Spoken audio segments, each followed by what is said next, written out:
हबीब मुंहिंजी दिलि हिन ॻाल्हि खे तस्लीम ई नथी करे त सावल ख़ान ही चाकर ख़ान खे मारण जी कोशिशि कंदो। दिलि जे फ़ैसिलनि ते न हलो रईस दिलावर ख़ान। असां हिननि पंहिंजे अखियुनि सां ॾिसी चुका आहियूं त सावल रईस चाकर ख़ान जे मथां सिधो फायर कयो आहे। हाँ रईस दिलावर, जॾहिं बाबा साईं खे गोली लॻियूं न, तव्हां ई हबीब सावल जे हथ में हथियार ॾिठो जेको बाबा साईं जे मथां सिधो हुयो। पोइ बि तव्हांखे यकीन नथो अचे। पोइ बि मुंहिंजो दिमाग़ हिन ॻाल्हियुनि ते सोचण लाइ मजबूर आहे त सावल ख़ान हेॾियूं वॾियूं वफ़ादारियूं हिकु धक में कीअं लोड़े छॾींदो।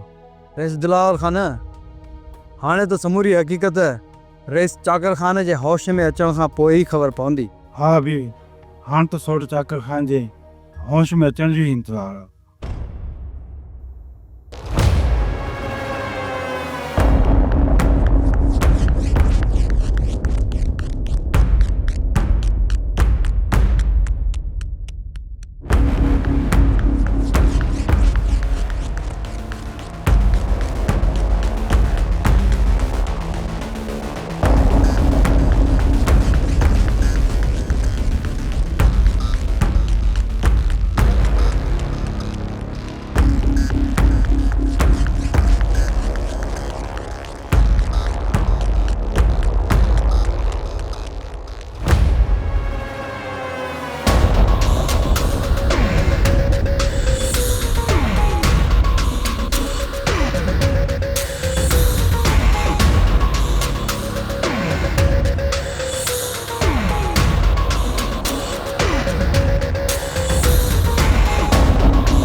Kiran pe, apa pupi आई है?